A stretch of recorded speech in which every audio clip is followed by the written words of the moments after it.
Hello, my name's Chris Bennett, and I'm here at the UCLA Chancellor's residence, Gene Block.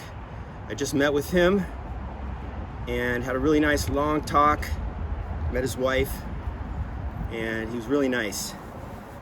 Let's see, I told him about the strike down there, in case he didn't know about it, I guess. But I told him that the stress from those teachers that they're experiencing is going to make them sick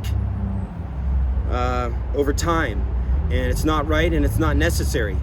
So I said, out of the $50 to $60 billion UC system endowment, it should be easy to give them a raise, double their income.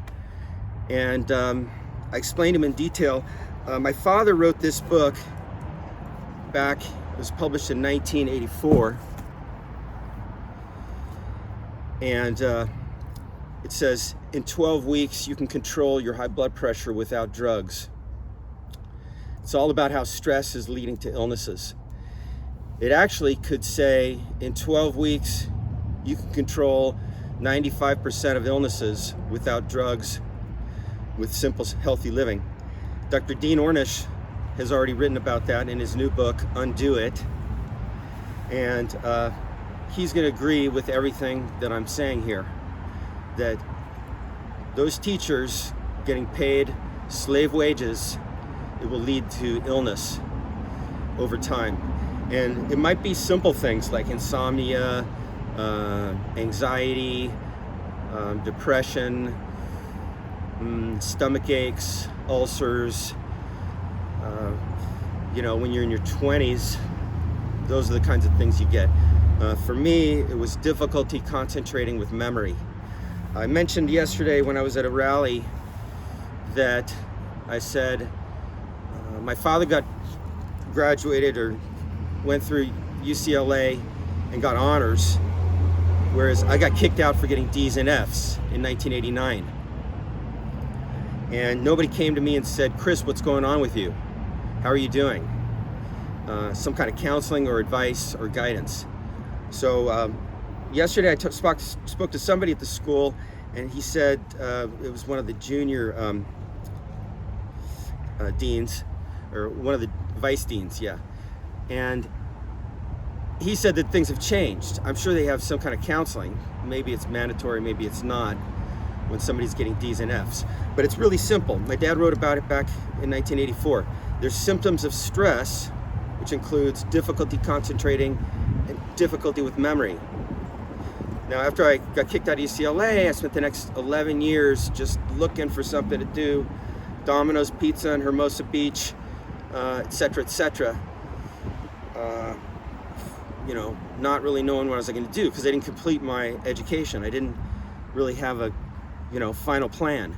So finally I found my dad's book around 2000, and he was getting sick. He had atrial fibrillation, which is a really fast, dangerous heartbeat that can kill you with strokes. And the doctors put him on flecainide. Over about 6 months, it was getting worse. So Dr. David Canham at UCLA said, well, that's his doctor. So he said, well, you are probably going to need this surgery that I'm pioneering right now called catheter ablation, where they burn off the nerves on the heart. So that really alarmed me, heart surgery. So I went to UCLA's medical library, and I spent months going up and down the stairs, reading, copying studies about atrial fibrillation. I found it was caused by stress, but his doctor hadn't told him that. Okay, where I'm leading with this is that you got to know about stress, and you got to understand that this lifestyle that they've created for you is making you stressed, and you got to know the symptoms. They're right in my dad's book. This list in here came from the book by Hans Selye from the 1950s, The Stress of Life. He's the most important stress researcher. So what I figured out 20 years ago, I put together a chart. The exact symptoms of stress from this book, from Hans Selye, exact symptoms for post-traumatic stress, the exact symptoms for ADHD, and depression and bipolar disorder, and they're all the same across the board. So millions of people have been diagnosed with ADHD. I thought I had ADHD when I was getting D's and F's. Okay, when I get kicked out of UCLA, I started looking into it and I thought, oh, ADHD, yeah. Well, yeah, difficulty concentrating with memory. Spent about a year. Tried those drugs, Ritalin, which Ritalin is an amphetamine that turns on the emergency nervous system. Wow, stress in a pill. Okay, so what does it all mean? Okay, I'm getting to it. I asked him to help, and I also asked him to help my dad. So my dad, around 2000, because I found his book, we worked together and we updated and we reprinted it. It's available on Amazon, but don't buy it. Well, buy it if you want to, but they stole it from us and won't give us any money out of the sales. So, but we're gonna reprint it. We're gonna reprint it and I'm gonna sell it right here. I got this beautiful camper here and I'm gonna be parking here. I'm trying to save my dad. So I'm trying to save you guys, help. Okay? Obviously you're not a damsel in distress. I never saw a march like I saw yesterday. It was like an army. Okay, it was like a platoon. It was like 10 platoons.